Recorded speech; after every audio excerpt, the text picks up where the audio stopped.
কতক্ষণ ধরে দাঁড়ায় আছি? আমাকে অপেক্ষা করানোর অভ্যাসটা তোমার গেল না? অপেক্ষা সুন্দর, যদি সেখানে ভালোবাসা থাকে। পৃথিবীর কোনো একটা জায়গায় আমার জন্য কে একজন অপেক্ষা করছে, সুন্দর না? এত ভালোবাসা থাকলে পরের বাড়িতে এখন পালায় রাখতাম। এই পরের বাড়িতে করে রাখছি, তোমার বাবার বাড়ি রাখছি না? এত রাতে কোথায় গেছিলি? কোথাও না, এখানেই ছিলাম। রাত বিরেতে বাড়ির মেয়ে এভাবে বাড়ির বাইরে যাওয়ার অর্থ বাড়ির জন্য লজ্জা আর অপমানের পূর্ব শর্ত ছাড়ার কিছু না। কে ছিল? সুমন। কিন্তু মেয়ের বাবা মেয়েকে 10 ভরি সোনা দিয়ে নাকি আমাদের বাড়িতে পাঠাবে। ছেলে হিসাবে আমাদেরও দায়িত্ব আছে না, অন্তত 5-7 ভরি তো দেওয়া উচিত, তাহলে তো সম্মানটা থাকে নাকি? ভাবি, আমি এগুলো কি বুঝি? তুমি আছো, ভাইয়া আছে, আম্মা মামা, তোমরা সবাই মিলে যে ভালো মনে করো করো। তুমি আর ভাবি যাও, পাল্লা মারা নাও, অ্যাকাউন্ট থেকে অর্ডারটা করে দাও। অ্যাকাউন্ট থেকে মানে তুই গেলে ভালো হয় না, কারণ ওখানে তোর টাকা পয়সা লাগবে। টাকা পয়সা লাগবে যেহেতু তুই যা। আমি টাকা পয়সা করি পাবো? টাকা তোমার অ্যাকাউন্টে না, তুমি অ্যাকাউন্ট থেকে দিয়ে দাও। আমার অ্যাকাউন্টে? আর হ্যাঁ, আমার অ্যাকাউন্টে তো টাকা নাই, আমার অ্যাকাউন্ট তো খালি। টাকা কোথায় পাবো আমি? তোমার অ্যাকাউন্টে আমি সব টাকা দিয়ে রাখলাম ভাইয়া। তুই যে টাকা দিছিস সেটা তোর আমি অস্বীকার করিনি। অস্বীকার করছি? বুঝতে পারছি, মানে তুই হিসাব চাইতেছিস, তাই তো? এটা আমি কইতিস। ধর তুই বাড়ি করার জন্য টাকা দিছিস, তা বাড়ি কি করি না আমি? দেখতেছিস না বাড়ি করছি না? 4-5 বছর যা কামাইছি সব আমি তোমার পাঠাইছি। বাড়ির কাছে কয় টাকা গেছে? 12 লাখ টাকা গেছে, তাও তো 12 লাখ টাকা সব শেষ করো না। আর এই যে মায়ের যে চোখের অপারেশনের 3 লাখ টাকা, সেই টাকা তো আমি দিলাম না? 3 লাখ টাকা কিসের? তুমি বলো 60,000 টাকা পরে শুনে। দেখো তো আমি আচ্ছা মা, তুমি কিছু বলতেছো না কেন? 60,000 টাকা ছিল শুধু অপারেশনের খরচ, বাদ বাকি এই যে 3-4 দিন হাসপাতালে থাকা, সেখানে হাসপাতালের খরচ, ওষুধ, অন্যান্য যে খরচ, আসা যাওয়া, বাড়িতে এসে যে ওষুধপত্র, এইসব টাকা কি লাগে না? এই যে বাবলু চাকরির জন্য যে 8 লাখ টাকা লাগবে, সেখানে কি আমি টাকা দিই নাই? ওর চাকরির জন্য ছিল 5 লাখ টাকা। 5 লাখ টাকা ছিল কন্ট্রাক্ট, মৃত্যুর ভাইয়ের সাথে যে কন্ট্রাক্ট ছিল 5 লাখ টাকা, কিন্তু প্রার্থী বেশি থাকায় সেখানে আরো 3 লাখ টাকা বেশি লাগছে। চাকরির পরে বাবলুর বিয়ে দিলাম, বিয়েতে কি খরচ হয় নাই? সে ব্যাপারে তো খুব বেশি আমি তোরে কিছু বলি নাই তো। তো সবকিছু তোরে পাই করে হিসাব দিতে হবে। হে আল্লাহ, এই কি নতুন অশান্তির মধ্যে ফেলাইলা? আল্লাহ তুমি রহম করো আল্লাহ।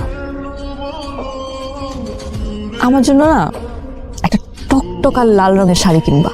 ওই সাদা টাদা ওই কি প্যাস্টেল ম্যাস্টেল ওগুলো আমার পোশাক না। একদম লাল বউ সাজবো আমি। আমাকে দেখতে জানো লাল পরীর মতো লাগে। এই, তুমি এত টাকা নিয়ে কই যাও? সুমনকে দিতে? পাগল হইছো কেন? তুমি এত টাকা নিয়ে সুমনকে দিবা? সুমন কিভাবে বলো তো? কিভাবে? আরে ও ভাববে তোমার কাছে বুঝি অনেক টাকা আছে, 50,000 টাকা দাও, আর বাকিটা অভাব দেখাও।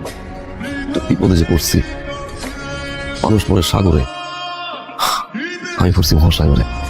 আমার কাছেও তো তুই লাখখানিক টাকা পাস, কিন্তু তোর ভাবি তো প্রেগনেন্ট। সামনের মাসে 7 তারিখে ডেট পড়ছে ডেলিভারি, কোন মতে 80,000 টাকা গুছাইছি। তুমি যে প্রেগনেন্ট তুমি জানতাম না। যদি পারস 50,000 টাকা ম্যানেজ করবো, বাকিটা না হয় তুই আস্তে আস্তে দিস। দেখ না একটু, কোনো মাসে শুনলাম না বেতনটা মায়েরা দিতেছাস। 500 টাকার ফল তো আমার কিনে খাওয়াইতে পারস না। এটা আমার দায়িত্ব, মার দেখাশোনা করার দায়িত্ব কি তোর না? সুমন, মানে কি বলবো, রাগ করিস আর যাই করিস, টাকা পয়সা তো আসলে এই 70,000 টাকা বেশি ম্যানেজ করতে পারি না, বুঝছিস? ধার দেনা করে এইভাবে নেওয়া, কি করবো বল? মাত্র 70,000 টাকা, এটাও ধার করা লাগলো ভাইয়া। তুমি কি পালাবা নাকি? সমস্যা আছে। কি হয়েছে? কি সমস্যা? এক্সপ্লেইন করতে পারতেছি না। কাছের মানুষ ছোট হয়ে যাবে, যেটা আমি চাই না। 1 বছর সময় আমাকে দিও প্লিজ। বিয়েটা 1 বছর পরে করি। মানে কি কি বলতেছো তুমি? একটা তুমি কি পাগল হয়ে গেছো? মাথা ঠিক আছে তোমার? আংটি পরায় ফেলছো, সমাজে সবাই জানে, পরিবারের সবাইকে বলা শেষ, বাসায় কি বলবো আমি? সব উদার করে দিয়ে দিস। নিজের ভবিষ্যৎ বলে একটা কথা আছে না, আমাকে না? একজন প্রবাসীর কাছে ভবিষ্যৎ মানে তার পরিবার। তবে না গুরু ভাই। সুমন ভাই, কবে আসছেন? 17 তারিখে ভাই। কেমন আছেন ভাই? আলহামদুলিল্লাহ আছি ভালোই। ভালো তো আছেন নিশ্চয়ই, জানি, কারণ আপনি বিদেশে বৈশা ধুমাইয়া টাকা কামাইতেছেন। তা কামাই রোজগার কি ভাইদের জন্য খরচ করবেন, নিজের জন্য খরচ করবেন না? ভাইদের জন্য আর কি করতে পারলাম ভাই? সুমন ভাই, আপনি না করলেও কিন্তু আমি বুঝি। আপনি বড় ভাইয়ের জন্য, ছোট ভাইয়ের জন্য উত্তরপাড়ায় জায়গা কিনা টাকা দিছেন, নিজের জন্য 1% জায়গা কিনা টাকা পাঠান নাই। রাজন ভাইয়ের 10%, বাবলু ভাইয়ের 10%। আচ্ছা তুই কি শুরু করছিস কত সুমন? কি শুরু করছিস তুই? কিসের হিসাব চাস তুই? এখন হিসাব চাস? এখন তুই যে টাকা পাঠাইছস বিদেশ থেকে, সে টাকার হিসাব তোর আমরা দিন নাই। এখন আমি কোথা থেকে জমি কিনলাম, বাবলু কোথেকে জমি কিনলো সেই হিসাব চাস তুই? বিদেশে গিয়ে কি মাথা কিনে নিছ সব? একটা কথা মনে রাখবি, আমি কিন্তু তোর বড় ভাই, এটা কিন্তু ভুলিস না। আপা মারা যাওয়ার পর থেকে তো আমি মনেই করিনি তুমি আমার বড় ভাই। আমি তো তোমার বাপের মতো দেখতাম। তুমি জমি কিনছো, বাবলু জমি কিনছে, একটা তো জানাইতে পারতাম, আমি খুশি হইতাম। আমিও কিছু টাকা দিতাম, যেমন তোমার ব্যবসায় টাকা দিছি, আমার চাকরির সময় টাকা দিছি, বিয়ে করার সময় টাকা দিছি।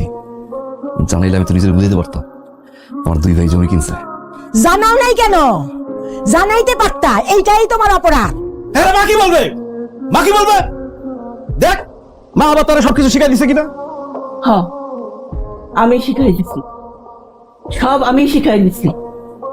আমার বুকের বাঁ পাশে আঘাত লাগলে ডান পাশেও ব্যথা করে। তোরা যতটা বোকা আমারে ভাবস, আমি তো ততটা বোকা না।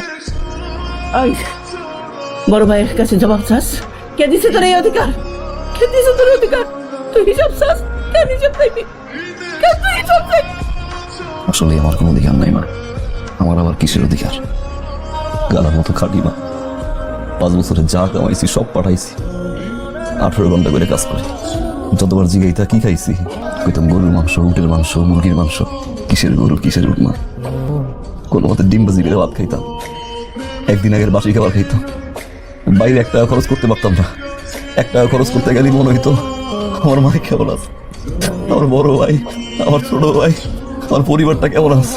টাকা খরচ করতে ভয় পায়, বাড়তি 1 টাকা খরচ করতে গেলেই পরিবারের চেহারা ভাইসে ওঠে মা। টাকা খরচ করতে পারি না। ফেসবুক খুললেই দেখতাম বন্ধু বান্ধব একলগে নামাজ পড়ে বাইরেছে, 4 দোকানে আড্ডা দেয়।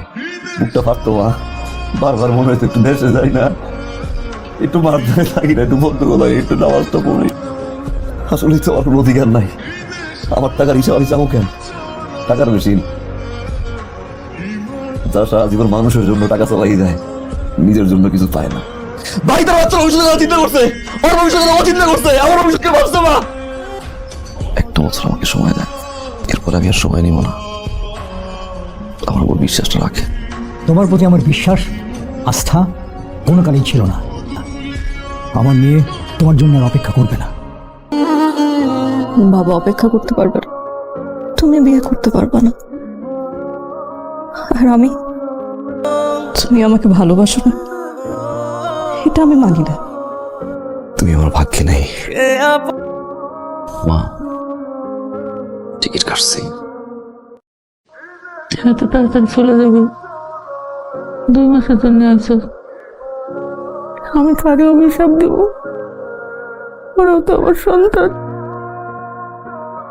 কেমনে ভালো আমার বাবা। মা, মা রে,